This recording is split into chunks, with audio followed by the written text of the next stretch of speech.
வணக்கம் மக்களே, நீங்கள் பார்க்குறது இம்ரான் ஷார் குக்கிங் சேனல். நான் உங்கள் இம்ரான். இன்னைக்கு சூப்பரான நெய் சோறு தான் செய்ய போகிறோம்.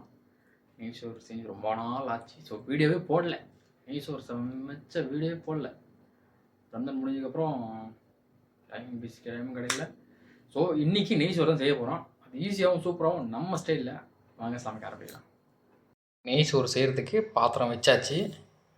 இப்போது 1/2 கிலோ ரைஸுக்கு 100 ml ஆயில், நெய். 100 ml நெய் நல்லா சூடாகட்டும்.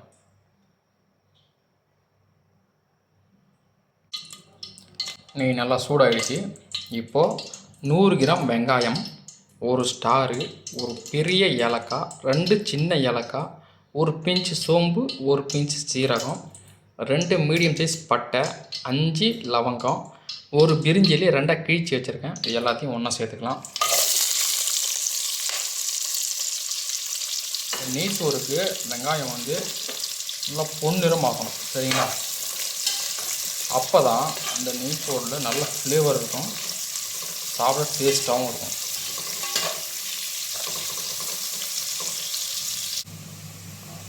வெங்காயம் இந்த அளவு நல்லா பொன்னிறம் ஆனதும் இஞ்சி பூண்டு பேஸ்ட்டை சேர்த்துக்கலாம். நான் 2 டேபிள் ஸ்பூன் இஞ்சி பூண்டு சேர்க்குறேன். அதே அளவு சேர்த்துக்கணும், சரிங்களா? சேர்த்து ஒரு வாட்டிக்கு மிக்ஸ் பண்ணி வச்சுக்கோங்க.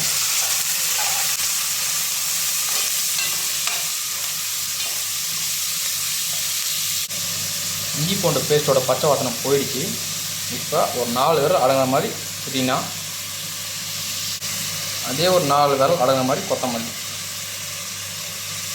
சேர்த்து மிக்ஸ் பண்ணிக்கணும். இந்த ஃப்ளேவரே வேறு மாதிரி இருக்கும். இந்த டைமில் அந்த இஞ்சி பூண்டு பேஸ்ட்டு சேர்த்துட்டு கொத்தமல்லி புதினா சேர்க்கும்போது வேறு லெவல் ஃப்ளேவர் இருக்கும்.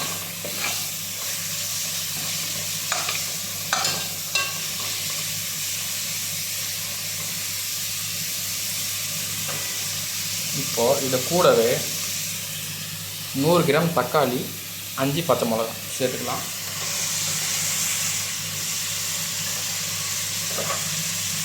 சேர்த்து தக்காளி நல்லா வதக்கிக்கலாம்.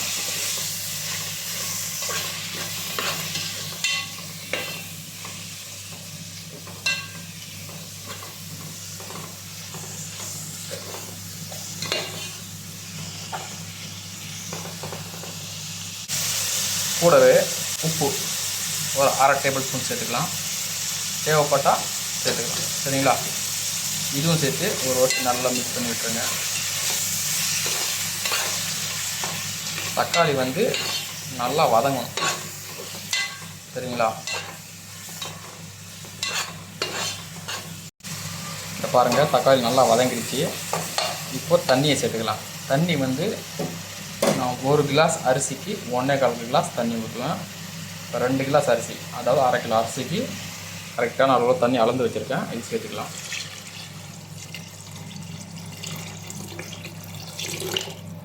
நமக்கு ரைஸ் உதிரி உதிரியாக வரணும்னா தண்ணியோட அளவு ரொம்ப முக்கியம், சரிங்களா? நீங்கள் எந்த அரிசி எடுத்தாலும் சரி, 1 மணி நேரம் ஊற வச்சு 1க்கு 1.25 தண்ணி போட்டு செஞ்சிங்கன்னா கரெக்டாக அப்படி உதிரி உதிரியாக வரும் ரைஸ், சரிங்களா? நிறைய வீடியோ நான் போட்டிருக்கேன். பிரியாணிலும் சரி, இன்றைக்கி சரி, இந்த நெய் சோறும் சரி, 1.25 தான் என்னுடைய அளவு. கரெக்டாக இருக்கும்.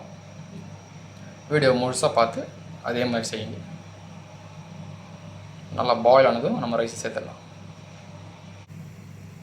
நல்லா கொதிக்குது, அனல் வருது பாருங்க, தெரியுதுங்களா? இப்போது இதை பொறுமையாக ஓப்பன் பண்ணுவோம்.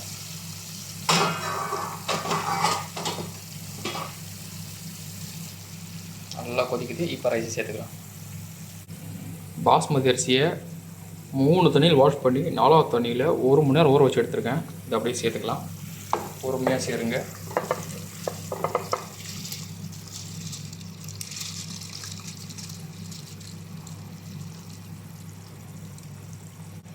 ரைஸை சேர்த்தாச்சு. பொறுமையாக மிக்ஸ் பண்ணி விட்டுக்கலாம். நம்ம பாஸ்மதி அரிசி உடஞ்சிரும். தண்ணியோட கரெக்டாக இருக்கா? தண்ணியோட அளவு. சரிங்களா? இதே அளவு தான் செய்யுங்க. பர்ஃபெக்டாக உதிரியாக வரும். பபுள்ஸ் வரட்டும், உடனே தம் விட்டுடலாம். நம்ம தம் விடுற சைட்ஸ் உங்களுக்கு தெரியும் நம்ம எப்படி தம் விடுவேன்னு.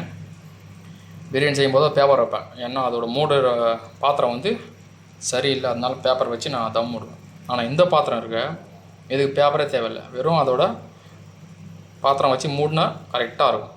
அனல் வந்து அதிகமாக வேஸ்ட் ஆகாது. நமக்கு தம் அந்த டைமிங் முடிஞ்சதுக்கப்புறம் தான் அந்த கரெக்டாக இருக்கும். நான் காட்டுறேன் பாருங்கள். உங்களுக்கு பபிள்ஸ் நல்லா வரட்டும். இந்த டைமில் நம்ம உப்பு மட்டும் செக் பண்ணிக்குவோம். சரிங்களா? நான் உப்பு டெஸ்ட் பண்ணிட்டேன், கரெக்டாக இருக்குது. அதே அளவு உப்பு சேர்த்துங்க, 1/2 டேபிள் ஸ்பூன். சரிங்களா? 1/2 டேபிள் ஸ்பூன் 1/2 கிலோ ரைஸுக்கு கரெக்டாக இருக்குது.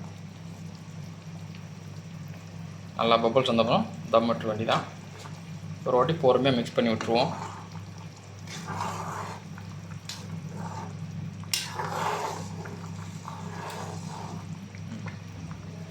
பபிள்ஸ் வர ஆரம்பிச்சிருச்சா? அவ்வளோதான். இப்போ தம் விட்டுறலாம். 20 நிமிஷம் கரெக்டாக. 20 நிமிஷம் வரும்.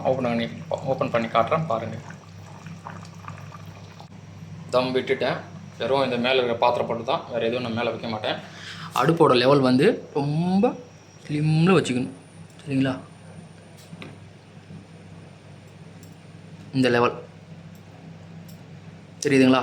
இந்த கரெக்டான லெவல். இதில் வச்சிங்கன்னா 20 நிமிஷத்தில் கரெக்டாக நமக்கு ரைஸு பூ மாதிரி வெந்து வந்துடும். 20 நிமிஷத்துக்கு அப்புறம் ஓப்பன் பண்ணி காட்டுறேன் பாருங்கள். கரெக்டாக 20 நிமிஷம் ஆச்சு. பாருங்கள், தெரியுதுங்களா? நல்லா ஆனால் வெளியே வருது பாருங்கள். ஓப்பன் பண்ணி பார்க்கலாம். நல்லா அட்டா அட்டா அட்டா அட்டா நம்ம நெய்ச்சோறு பாருங்கள் எப்படி ட்ரம்மை வந்து நிற்குதுன்னு. வேறு லெவலில் இருக்குல்ல? அப்படியே பொறுமையாக கிளப்பி விடுங்க. ஆஹா, அப்படியே உதிரியாக இருக்குது பாருங்க.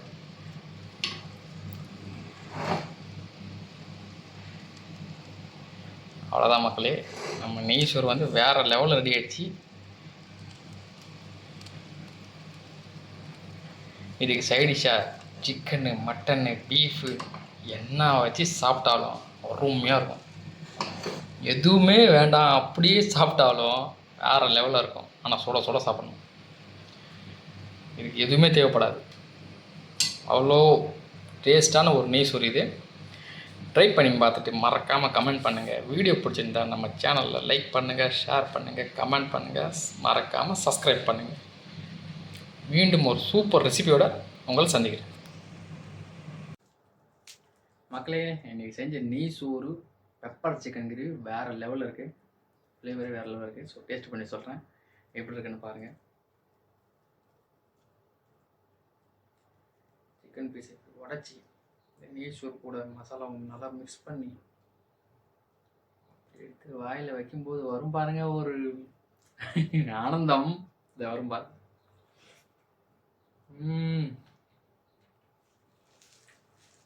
இந்த நெய்ச்சோரோட டேஸ்ட்டே வேற லெவலுங்க. நான் நிறைய இடத்துல நெய்ச்சோறுலாம் சாப்பிட்ருக்கேன். ஒவ்வொருத்தர் ஒவ்வொரு ஸ்டைல் செய்வாங்க.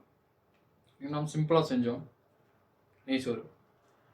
சில பேர் வந்து நெய்ச்சோறுலேயும் எங்கள் அம்மாவே நெய்ச்சோறில் தயிர், சில பேர் பால்லாம் ஊற்றி வச்சுருக்காங்க. வேற லெவலில் இருக்கும்.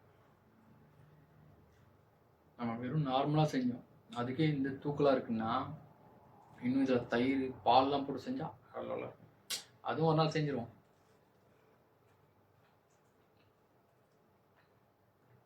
ஸோ மறக்காமல் ட்ரை பண்ணி பார்த்துட்டு கமெண்ட் பண்ணுங்கள். அவுட்புட் எப்படி சொல்லணும் நானும் தெரிஞ்சுக்கிறேன். நம்ம சேனல் சப்ஸ்கிரைப் பண்ணாதவங்க மறக்காமல் சப்ஸ்கிரைப் பண்ணுங்கள். ஓகே மக்களே, மீண்டும் ஒரு சூப்பர் சந்திக்கிறேன். சாப்பிட போகிறேன்.